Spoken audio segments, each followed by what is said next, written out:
లేరు కదా అని అపాయం వచ్చినప్పుడు ఎలా ఉండాలంట? బుద్ధిమంతుడుగా నువ్వు నడిచినప్పుడట నీవు దాగునము.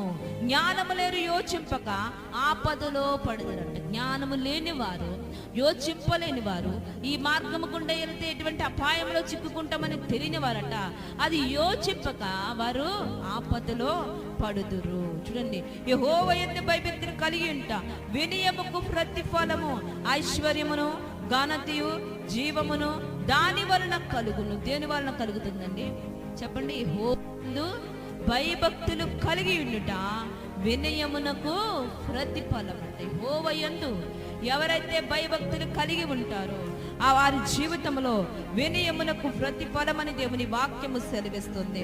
చూడండి, అంతే కదా, ఐశ్వర్యమును, ఘనతయు, జీవమును దాని వలన నీకు కలుగుతుందండి.